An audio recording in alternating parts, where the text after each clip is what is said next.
जी बेटा, प्रोनाउंस में जो हमारे पास फर्स्ट काइंड है प्रोनाउन की, वो हमारे पास हमेशा से क्या होती है, पर्सनल प्रोनाउन। और जैसा कि हमारे पास नाम, दोबारा बोल देता हूँ, मैं हर दफ़ा हूँ, साथ नोट्स अपने हाथों से लिखे हुए notes आपको भूलते नहीं, अपने हाथों से लिखी हुई आपको भूलती नहीं है। देखिए, फर्स्ट काइंड जो हमारे पास प्रोनाउन की वो हमारे पास है पर्सनल प्रोनाउन। बात है मेरे, हम थोड़ा सा इसको एक्सप्लेन करेंगे। जब भी कोई कम्युनिकेशन हो रही होती है, जब भी किसी तरह की भी कोई कम्युनिकेशन या कन्वर्सेशन हो रही होती है, कोई गुफ्तगू हो रही होती है किसी भी तरह की, रिटन में हो रही है, ओरल हो रही है, जब भी कोई कम्युनिकेशन या कन्वर्सेशन हो रही होती है तो हमारे पास तीन पार्टीज इन्वॉल्व होती हैं जिनको हम पर्सन बोलते हैं। जैसे अभी हमारे पास काइंड में भी लिखा हुआ है पर्सनल प्रोनाउन। तो पर्सनल प्रोनाउन का मतलब क्या है, जब हम लोगों की बात करेंगे, ठीक है, जब हम उनकी बात करेंगे, हम जो कि बात करने वाले हैं, बात सुनने वाले हैं, जिनके बारे में बात की जा रही है, पर्सन्स की जब हम बात करेंगे उनके लिए जो हम प्रोनाउन यूज़ करते हैं, हम उनको क्या बोलते हैं, पर्सनल प्रोनाउन। देखिए, जब भी कोई कम्युनिकेशन हो रही होती है, जब भी कोई कन्वर्सेशन हो रही है, तो तीन पर्सन्स इन्वॉल्व होते हैं, यू कैन से तीन पार्टीज इन्वॉल्व होती हैं, यू कैन से तीन लोग इन्वॉल्व होते हैं। पहले लोग, पहला, सबसे पहला कौन सा होता है, पहले सबसे पहले पार्टी, सबसे पहला पर्सन कौन सा होता है, जो बात कर रहा होता है, जो स्पीकर होता है। सेकंड हमारे पास वो होता है जो बात सुन रहा होता है, ठीक है, सेकंड पार्टी, सेकंड पर्सन वो होता है जो हमारे पास बात सुन रहा होता है। और थर्ड बंदा, थर्ड पार्टी, थर्ड चीज़ वो होती है जिसके बारे में बात की जा रही होती है।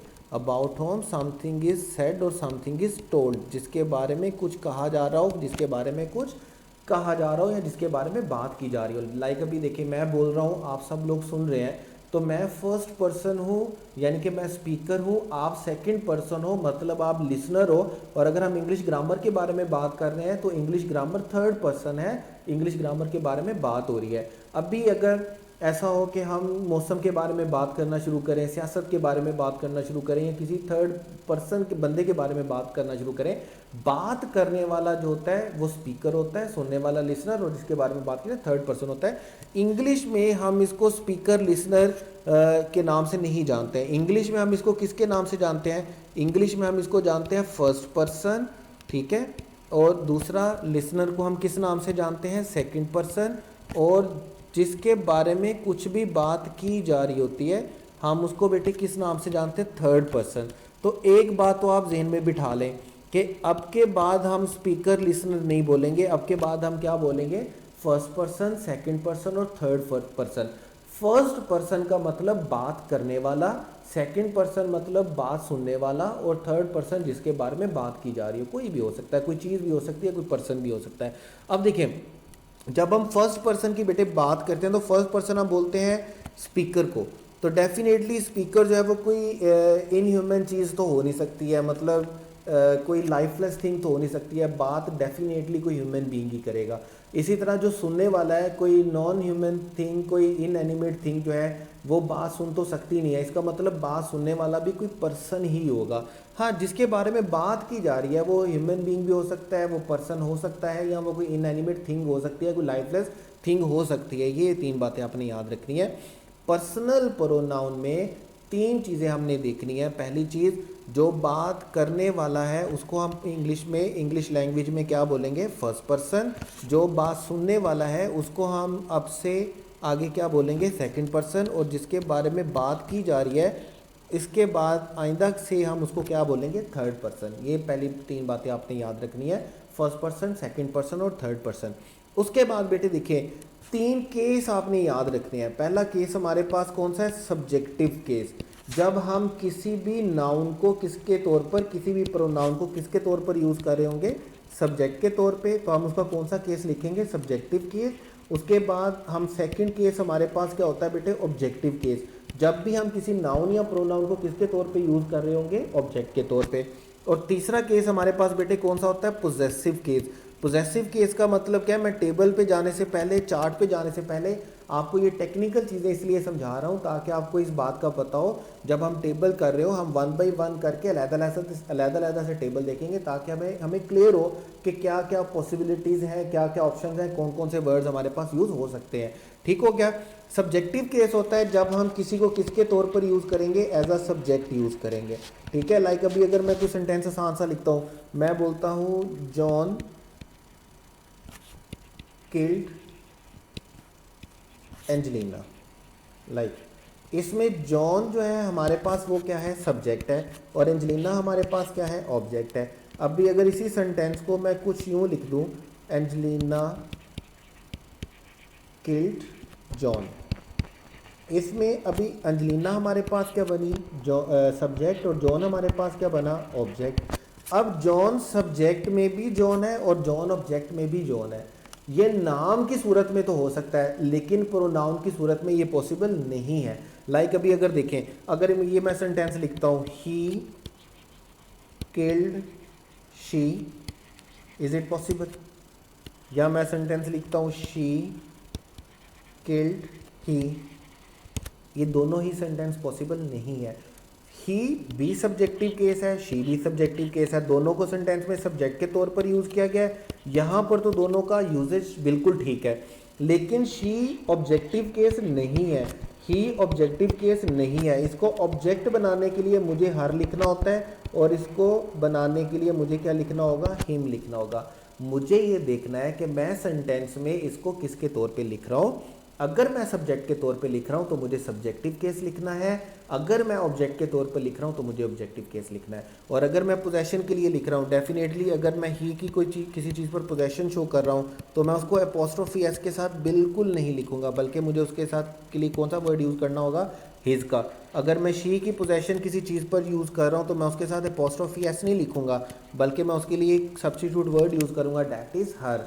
तो आपको तीन बातें ध्यान में रखनी है। सबसे पहली बात बिल्कुल शुरू से कर लेते हैं, प्रोनाउंस वो वर्ड होते हैं जो नाउन की जगह पर यूज़ होते हैं एरर ऑफ रेपिटेशन को ख़त्म करने के लिए। प्रोनाउन जो है वो अग्री करना चाहिए नाउन के साथ, नंबर में, जेंडर में और केस में। उसके बाद हमारे पास तीन पर्सन होते हैं, फर्स्ट पर्सन मतलब स्पीकर, सेकंड पर्सन मतलब लिसनर, और थर्ड पर्सन मतलब जिसके बारे में बात की जाए। सब्जेक्टिव केस मतलब अगर आप किसी को सब्जेक्ट के तौर पे यूज़ कर रहे हैं किसी नाउन या प्रोनाउन को। ऑब्जेक्टिव केस मतलब अगर आप उसको ऑब्जेक्ट के तौर पर यूज़ कर रहे हैं, और पोजेसिव केस मतलब अगर आप उसकी पोजेशन बता रहे हैं। Is that clear? अभी आगे देखिएगा, अभी हम वन बाय वन इनका ग्राफ देखेंगे, वन बाय वन इनका टेबल देखेंगे। ग्राफ में गलत इनकरेक्ट वर्ड बोला, इनका टेबल देखेंगे। देखिए सबसे पहले बेटे हमारे पास है पर्सनल प्रोनाउन में फर्स्ट पर्सन। इस टेबल में जितने वर्ड लिखे हुए हैं वो फर्स्ट पर्सन है। फर्स्ट पर्सन में हम क्या करेंगे, इनकी पॉसिबिलिटीज़ देखेंगे। देखिए फर्स्ट पर्सन में दो पॉसिबिलिटीज़ हैं नंबर के लिहाज से, सिंगुलर भी हो सकता है, प्लूरल भी हो सकता है। अभी जैसे मैं बात करने वाला एक हूँ तो मैं सिंगुलर हूँ, अगर बात करने वाले एक से ज़्यादा होंगे तो डेफिनेटली वो क्या होंगे, प्लूरल होंगे। हमें तीन चीज़ें देखनी है, हमें केस भी देखना है, हमें नंबर भी देखना है, और हमें जेंडर भी देखना है। अब फर्स्ट पर्सन के लिए नंबर के एतबार से जो पॉसिबिलिटीज़ बनती हैं वो दो बनती हैं।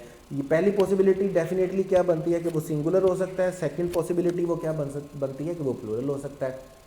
अब जेंडर के एतबार से आप देखेंगे तो सिंगुलर जो है वो मैस्कुलिन भी हो सकता है और सिंगुलर फेमिनिन भी हो सकता है। इसी तरह प्लूरल में मैस्कुलिन भी हो सकता है और फेमिनिन भी हो सकता है। अब जैसे देखें, मैं फर्स्ट पर्सन हूँ, मैं बात कर रहा हूँ, मैं स्पीकर हूँ, नंबर के एतबार से मैं सिंगुलर हूँ और जेंडर के एतबार से मैं मैस्कुलिन हूँ। और अगर बात करने वाला कोई फीमेल होगी तो वो नंबर के एतबार से तो सिंगुलर ही होगी, लेकिन वो जेंडर के एतबार से क्या होगी, फेमिनिन होगी। इसका मतलब नंबर के एतबार से हमारे पास दो चांसेस बन सकते हैं, दो ऑप्शंस बनती हैं।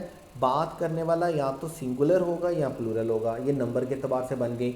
अब जेंडर के एतबार से या वो मैस्कुलिन होगा या फेमिनिन होगा, या वो मैस्कुलिन होंगे या वो फेमिनिन होंगे। ज़्यादा भी हो सकते हैं, कम भी हो सकते हैं। तो अभी देखें, ये तो बात समझ में आई कि हमें सबसे पहले नंबर वन पर अपने प्रोनाउन का बेटे क्या देखना है, हमें नंबर देखना है, और नंबर टू हमें उसका क्या देखना है, नंबर टू बेटे हमें क्या देखना है, उसका जेंडर देखना है। उसके बाद नंबर थ्री पे बेटे जो हमने चीज़ देखनी है वो हमारे पास क्या है, केस, कि हम उसको किसके तौर पर यूज़ कर रहे हैं, एज अ सब्जेक्ट यूज़ कर रहे हैं, एज एन ऑब्जेक्ट यूज़ कर रहे हैं, या पोजेशन के तौर पे यूज़ कर रहे हैं।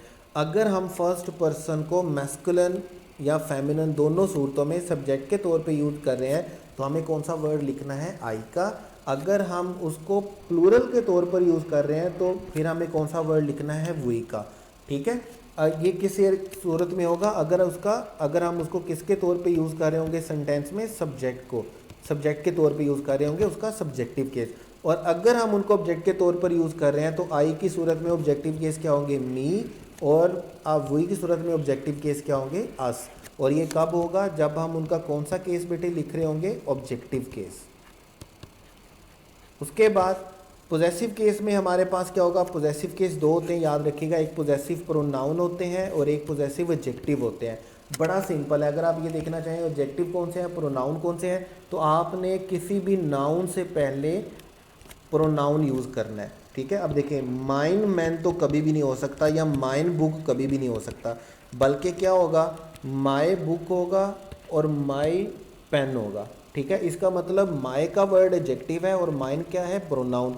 तो आई वाले मामले में माई और माइन दोनों पोजेसिव हैं, एक पोजेसिव एडजेक्टिव है, एक पोजेसिव प्रोनाउन है, एक पोजेसिव एडजेक्टिव है, एक पोजेसिव प्रोनाउन है। आर का मामला है, आर पोजेसिव एडजेक्टिव है और आर पोजेसिव प्रोनाउन है, ठीक है। सेल्फ वाले मामले भी आप अपने पास साथ नोट करेंगे, दो काइंड्स हमारे पास होती हैं प्रोनाउन की, एक हमारे पास होता है रिफ्लेक्सिव प्रोनाउन और एक हमारे पास होता है एम्फेटिक प्रोनाउन। इनको डिफाइन हम बाद में कर लेंगे, लेकिन आपने लिखना इनको टेबल में अपने साथ ही है। अब भी अदरवाइज अभी तक अगर आप देखेंगे तो अभी तक आपके पास क्या है, फर्स्ट पर्सन प्रोनाउन है। फर्स्ट पर्सन जेंडर के नंबर के अतबार से दो तरह के हो सकते हैं, सिंगुलर हो सकते हैं, प्लूरल हो सकते हैं।